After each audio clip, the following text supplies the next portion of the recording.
A close call, but an LSU starter avoids a major knee injury. We have the details. It's Locked on LSU. Let's go.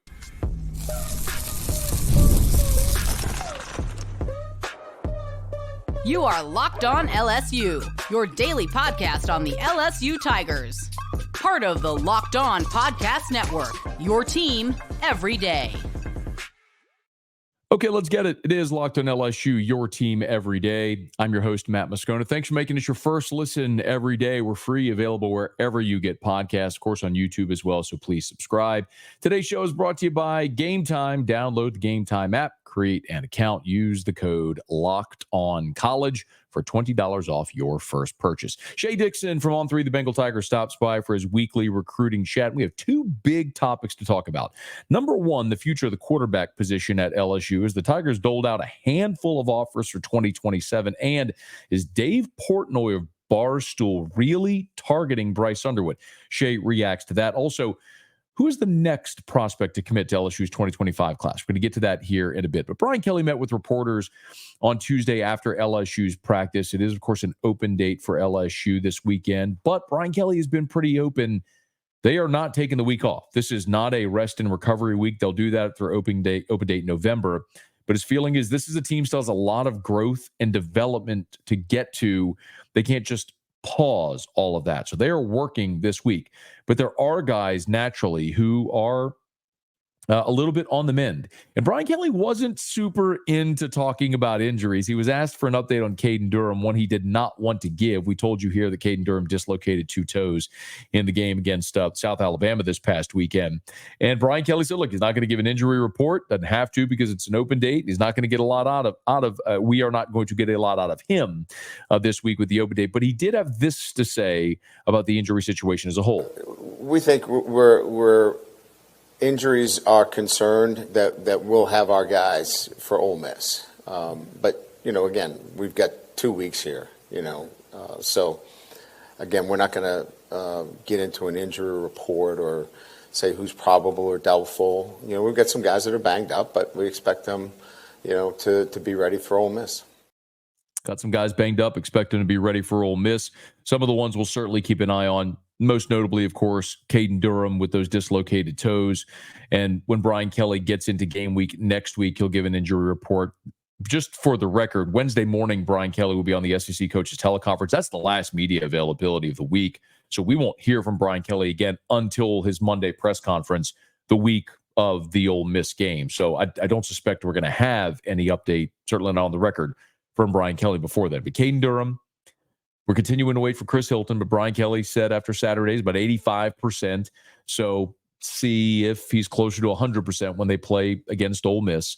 West Weeks played just 4 snaps against South Alabama after missing the previous 2 games with that foot injury. He'd been in a walking boot. They put him out there. We talked about it Saturday after the game. If you were here for that episode, with West Weeks, he sort of waved himself off the field as if to say this ain't right. So that's another 2 weeks you give that guy. So the point is, like Brian Kelly said, you're going to be smart. You're going to make sure that you got your guys ready. But for the most part, they feel like they're going to have everybody available and ready to go for Ole Miss. One guy he did actually offer an update on is senior receiver CJ Daniels. This, of course, is the Liberty transfer, and it went under the radar that CJ Daniels was injured, but apparently he did suffer a knee injury Saturday against South Alabama and also apparently avoided a potential disaster scenario. He had aggravated an old knee injury, but we got good reports on it. So we were obviously concerned because he had an ACL. It was not an ACL. So, but, again, those are things that, at first you're concerned. But it turned out to be the best case scenario for us. The best case scenario. That's fantastic news. We haven't talked a lot about CJ Daniels, I think primarily because he just hasn't had the big play yet. He hasn't gotten in the end zone. But if I laid out for you what CJ Daniels has done this year, it would probably surprise you. Mason Taylor leads LSU with 28 receptions. And there's a little bit of a log jam right there. Mason Taylor's at 28. Aaron Anderson's at 27. Kyron Lacey's at 25. What if I told you CJ Daniels was at 20 receptions? 20 receptions through 5 games. He's averaging 4 catches per game. And when you look at his game log, he had 3 against Southern Cal. He had 4 against Nicholls, 4 against South Carolina, 6 against UCLA, 3 against South Alabama. So he has been consistent and steady so far through this early part of the season for LSU. And although he hasn't had the big play so far this year, his long reception on the season so far is 34 yards against Nicholls. He had a 29-yarder this last weekend against South Alabama. But he's been a guy that's been sort of a mid-range, underneath, sure-handed receiver, and a guy that has 20 receptions already through 5 games. It's very clear that's someone Garrett Nussmeier relies on. And the reason I would say this is a disaster averted is because let's look at the receiver position. Let's just look at this team as a whole. You've already lost John Emery to a torn ACL. You've lost Jacobian Guillory, obviously, to a ruptured Achilles. You lost Harold Perkins to a torn ACL. That's 3 veteran players. I mean, John Emery is a 6th-year guy. Jacobian Guillory is a 5th-year guy. Perkins is a 3rd year, but he's a 3-year starter.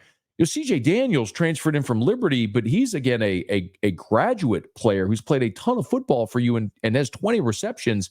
And very clearly, Garrett Nussmeier trusts CJ Daniels within this offense. And we've already looked at what's happened with the injury to Chris Hilton, where Kyle Parker filled in, and then Parker got injured, and Shelton Sampson tried to step up, but sort of struggled in that role, stepping up a little bit. If you were to be down another player, like, this just isn't a deep football team. So you can't afford any more injuries. Like, you got to be going the other way and getting guys healthier, not losing more players. So yes, disaster averted. And I'll point out also, I can look at the production, which of course is key, but then we always talk about Pro Football Focus as well. And I always say about Pro Football Focus, it is not the metric, it is a metric. It's something to be considered on top of just the receiving statistics. But CJ Daniels on the season has a drop grade of 86.3. That's the best on the team, meaning he's your most sure-handed receiver. Where he kind of gets dinged is his pass blocking, and he has been flagged for a couple of penalties. So his overall grade is only 60.4, but a 61.6 receiving grade and an 86.3 drop grade, which means, like, he don't drop the ball. You throw it to him, he's going to catch it. And that's one of the reasons he is a great security blanket for Garrett Nussmeier. For what it's worth, then that's the highest grade as far as the drop grade on the team. Next highest is Xavion Thomas at 82.2, and then Mason Taylor at 80.1. CJ Daniels at 86.3. He's been more sure-handed this season than Mason Taylor. So yes, that's a guy who you need on the field. While he may not have the splash plays yet, he's been a very reliable receiver for Garrett Nussmeier and this LSU offense. So disaster averted there for CJ Daniels and for this LSU offense. They're in the bye week. Get healthy, and we'll hear from Brian Kelly again on Wednesday morning at the SEC Coaches Teleconference, and not again until Monday of Ole Miss week. We did have a chance to hear from Shea Dixon of On 3 the Bengal Tiger, as we do every week about this time, and got to hammer out a lot of different recruiting chats. Of course, with LSU having an open day, it is an opportunity for LSU to get some recruiting. They're going to take advantage of that this weekend. You'll hear about that when we come back. It's Locked on LSU, your team every day. Today's show is brought to you by Game Time. Y'all, if you love live events, whether it's sports, if it's music, if it's theater, if it's comedy, if you love to attend live events, you got to discover Game Time. Look, you got a big one coming up a week from Saturday. LSU hosting Ole Miss. You want your tickets for that game. If you want to be in that number, make sure you check out Game Time. And I love Game Time picks. It makes getting tickets for your favorite live events easier. It filters out all the fluff. It'll show you only incredible deals on great seats, so you don't have to waste time searching thousands of tickets. Check it out. The feature that I think I love the most is the all-in pricing. You toggle that feature, and it shows the upfront total so you have no surprise fees at checkout. It's not like you see the price there, and by the time you get to checkout, it's double the number. I love that part of it. They got the lowest price guarantee. Or Game Time will credit you 110% of the difference. They also have Game Time ticket coverage. Your purchase is covered with the most flexible customer service policy in the ticketing industry. If you haven't downloaded or used Game Time yet, you have to. So take the guesswork out of buying tickets with Game Time. Download the Game Time app, create an account, use the code LOCKEDONCollege for $20 off your first purchase. Again, terms apply. Create an account, redeem with the code LOCKEDONCollege, LOCKEDONCOLLEGE for $20 off. Download Game Time today. What time is it? Game Time. Every week, we have a chance to visit with Shea Dixon from On3, the Bengal Tiger, to talk a little recruiting. And it will be a busy recruiting weekend for LSU. We'll get to that in just a bit. But it was a busy weekend that has passed for the Tigers as well, as they doled out a handful of offers for 2027 quarterbacks. They sort of came in a wave from Friday to Sunday. And we talked about here the first two are the two biggest. First, of course, was Elijah Haven, the 5-star, the number 1 quarterback in the country for 2027, a kid from Baton Rouge who preps at Dunham.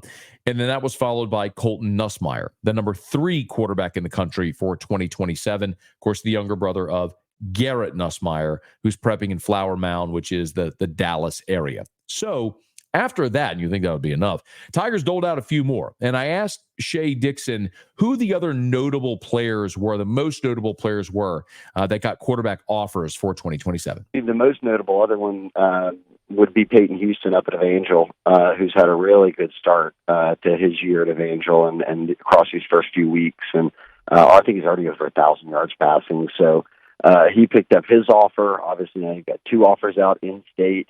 And still another really good quarterback over at Benton in Malachi Ziegler, who is starting for the first time this year, but is a guy I think that could be in line for an LSU offer at some point. And then the other, Trey Taylor, I think is pretty notable given he's one that Joe Sloan had been on just as hard as these other guys. He's been up to Illinois to see him. Taylor came down and camped and has just expressed a lot of interest. So, look, that's so far away, but I also think that you get a lot of these offers early just in case you have to take 2. You just never know what the quarterback dominoes will look like by the time, 2 more years of college football pass. Shea, what about it's interesting because we know Bryce Underwood's there for 25. You've handed out here a slew of offers for 27. What about quarterback for the 26 class? What does that look like for LSU? They chased, Sloan had the top guys, like, for instance, Faison Brandon, who's committed to Tennessee now, had visited LSU multiple times. Sloan had been out to see him play and been to his school. So they were shooting for the stars. I think that you'll take somebody, right? You don't skip a high school quarterback class, but it does bring up the question that I think you at least have to acknowledge of who's ready to follow Bryce Underwood, which is he's going to go down as the highest rated recruit that LSU will have signed in the modern era. So from 2000 to now at any position, and it's quarterback, which is a position that you kind of got to wait in line for if you're not the starter. So I'm very, I'm interested to see how that plays out, because I'm not shocked that we're talking more about the next class than we are the one that's right after Underwood. It makes a lot of sense. It's going to be hard to lure someone in 26. But look, I will point out that if you go look at the University of Texas, they got Arch Manning to sign at Texas with Quinn Ewers as an underclassman there. So Georgia has had a great run of 5-star quarterbacks as well, one on top of the next. Now, I understand Bryce Underwood feels like a little bit of a different cat, but at the same time, LSU learned its lesson about skipping a quarterback class. They did that at Orgeron's first season when they didn't get a quarterback in that class. Well, I guess you had Miles Brennan, who committed 17, but in 18, you did not have a quarterback in 18, which necessitated going to get Joe Burrow out of the transfer portal. Now, that worked out really well. But remember, in the 2018 season, again, it's easy to look at the end, but in the 2018 season, you only had 2 scholarship quarterbacks because you had 2 guys leave. So you had Burrow, a transfer, and you had Brennan, who you were trying to redshirt, and then we later learned was injured. So you had Burrow as your only healthy scholarship quarterback for a chunk of that season. You just can't leave yourself in that vulnerable a spot. So, look, that happened.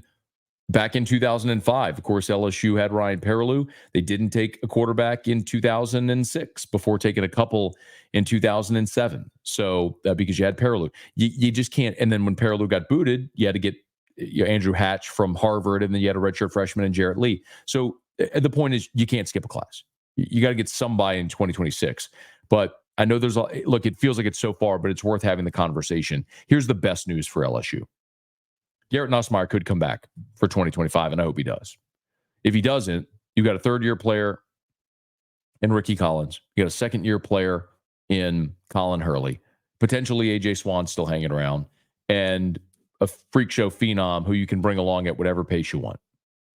You can look to 2026 where Nussmeier would be gone if he comes back for a fifth season, and then you could have Bryce Underwood competing for that job and anybody else who's here. And then 2027 could be an awful lot of fun as well. And that, in theory, could be Bryce Underwood's third and final season in Baton Rouge, when whoever the young guy is can sit for a year and then potentially play in 2028. I know we're getting way, way, way far ahead of ourselves here with all this, but it's worth having the conversation. Now, you also got to get Bryce Underwood to the finish line. He has been firmly committed to you since January. And he is the number one overall player in the country. We're all very excited. He's not taking visits anywhere else. So there's no reason to think that Bryce Underwood at this point would defect. There's no reason to think that whatsoever. But it came up last week when Dave Portnoy, who's the founder of Barstool Sports and worth an estimated $150 million, was on a Barstool platform and said that he would be willing to be he's a Michigan alum, that he'd be willing to be Michigan's quarterback guy. The guy would spend $1 million to $3 million a year to make sure to make sure Michigan landed an elite quarterback every year. And didn't seem like he was joking. Well, the conversation very quickly turned to Bryce Underwood, because Bryce Underwood is from the state of Michigan. And naturally, it would make sense that if Portnoy were willing to do that, wouldn't he go target the number one player in the country for 2025, a quarterback from Michigan? So I asked Shea Dixon, who of course covers recruiting as close as anyone, his feeling on that whole situation with Dave Portnoy. It's funny. I was actually listening before I had seen it anywhere to the show, and I didn't, not even all of it, and I'd gotten to that part.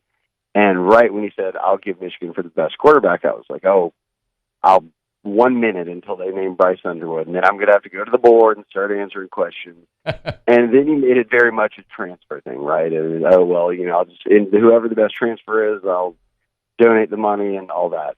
I think that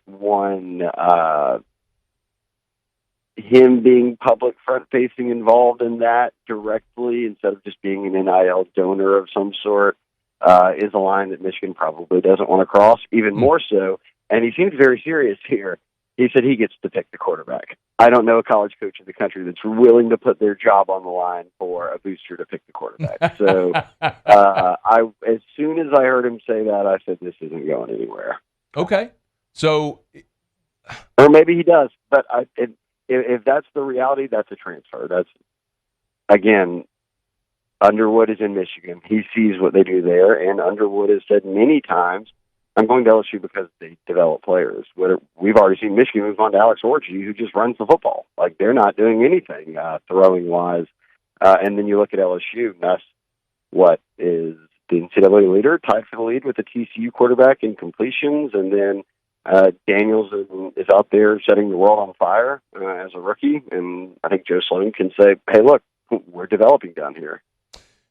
Pretty good opportunity for an exhale hearing that from Shea if you're an LSU fan. I will say, though, it is naive if you think LSU is going to be smooth sailing with Bryce Underwood all the way to signing day.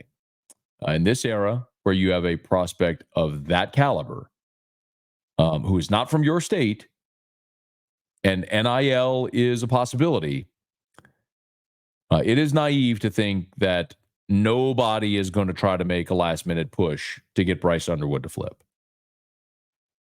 In Texas and Oregon and some of these deep-pocketed schools, I'm not saying it's going to work.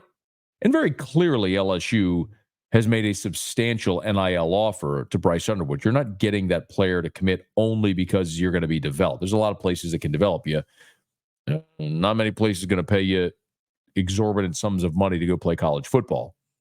So, yes, LSU's got a healthy NIL offer for Bryce Underwood as well.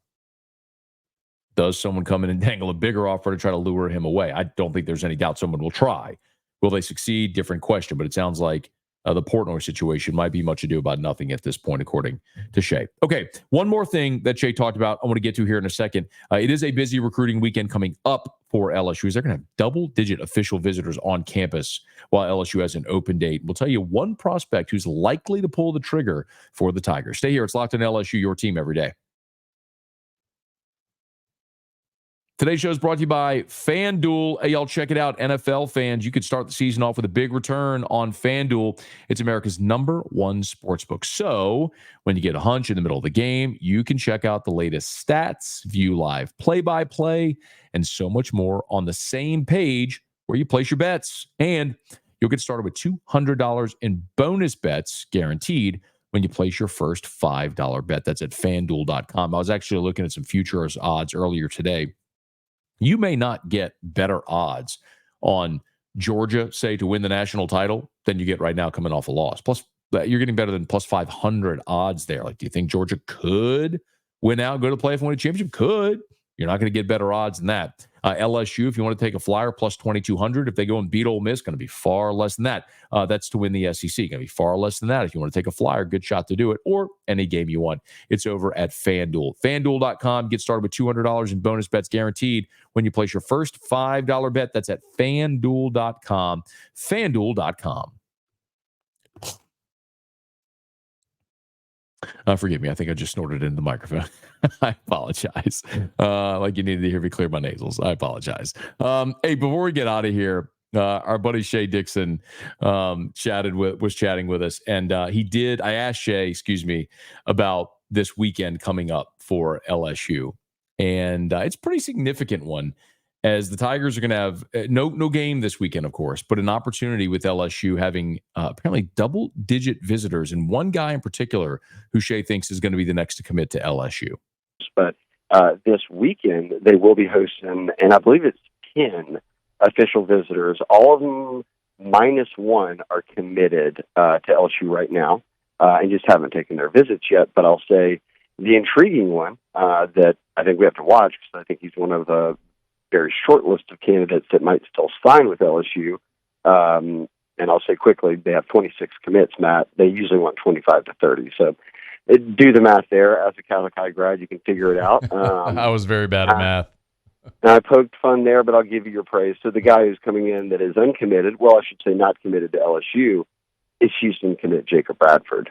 He'll be taking his official. If all goes as planned, it's going to be this weekend. So maybe we'll see them. He's already got an offer, obviously playing and starting at Catholic as a safety. So did they make headway there in the push to get him out of that Houston class that Willie Fritz and them have loaded up on Louisiana guys that they had connections with over at Houston into LSU's class at some point between now and signing day. And LSU would certainly take him.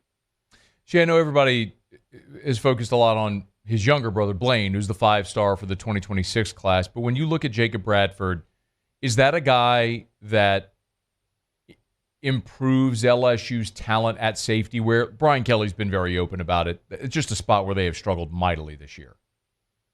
Yeah, I think that he certainly has the opportunity to do that as much as ever, Jace Thomas and Jim Coyley, who I think is a little bit bigger, could play some linebacker maybe down the line. But for me, they need to get to a spot where they develop guys.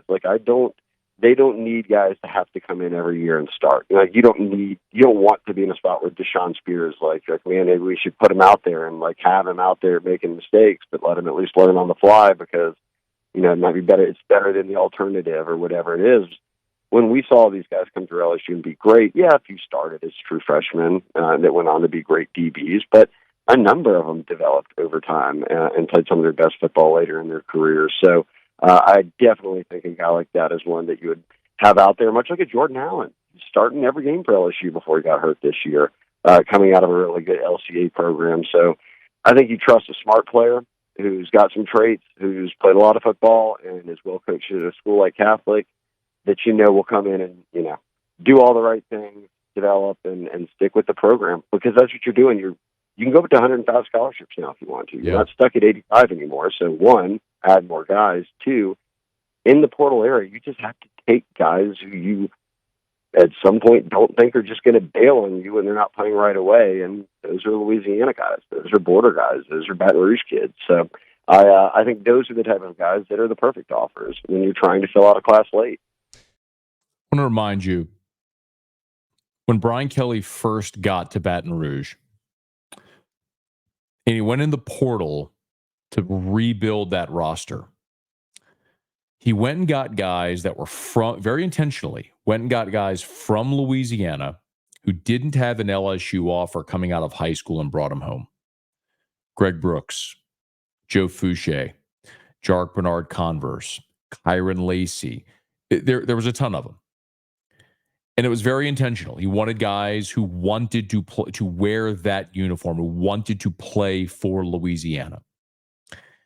And I think what Shea said there is the most apropos point of how we look at building a recruiting class. If you really want to build and develop your roster through the high school ranks, you are going to have to fill your roster with guys, an expanded roster now. When you had a hard cap of 25 and it was 85 scholarship players, you had to make some tough decisions on whether or not guys were going to get an LSU offer. But now, with the scholarship number going up, you can take a guy that in years past was a borderline take, because you know they're going to come and they're going to sit and wait their turn for 2 or 3 years and be really good team and program guys. They're not going anywhere else. You know, the challenge you have right now with the blue chippers is you take the 5-star, Lance Hurd, doesn't play for a year and leaves. Walker Howard didn't play for a year and left. That's the challenge that you have right now. So, you know, I don't necessarily, I think it's a good thing. I think it's a great thing. Take the 3-star kid from Louisiana, let him come sit, wait his turn, get better. And in 3 years, 4 years, maybe you have Lloyd Cushenberry, or maybe you have Charles Turner, or maybe you have Jark Bernard Converse, or maybe you have Mekhi Garner, or maybe you have Kyron Lacey. Maybe the guy that's not ready as an 18-year-old to be an impact guy at LSU, like we're seeing Deshaun Spears and Dominic McKinley and Gabe Relaford be, but the guy who can be there in 2 or 3 years when they continue growing and developing. So yes, in the portal era, before the expanded roster, you could say, go play at Houston for 2 seasons, transfer in, and then start. Go cut your teeth, and then come back and start for us. Now, you could say, come into our system, let us build you up through our ecosystem, because we don't have to be in a hurry. Because of the expanded scholarship limitations. Expanded rosters, I should say. And when you look at safety, it's just obvious, man. Brian Kelly said it point blank. We've talked about it ad nauseum here. LSU's got to get better at safety. And you're probably going to look in the portal next year. You know, you're going to lose Major Burns. You're going to lose Sage Ryan. You know, but you're getting a ton of experience for young guys. You get a ton of experience for Kylan Jackson this year. A ton of experience for Deshaun Spears. You've already got Jace Thomas committed for next season.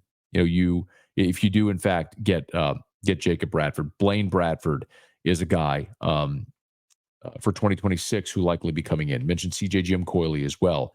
You know, you've got the cavalry coming in the secondary and all across this roster to build it back into a championship roster. But that is a change that you're going to see.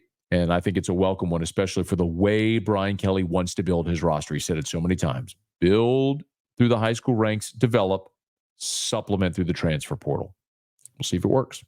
Okay, y'all, let's go do it for us here on today's episode of Locked On LSU. Thanks so much, for making us your first listen every single day. Now for your second listen, go check out Locked On College Football. We have it linked in the description here on this episode, so you don't even need to go search for it.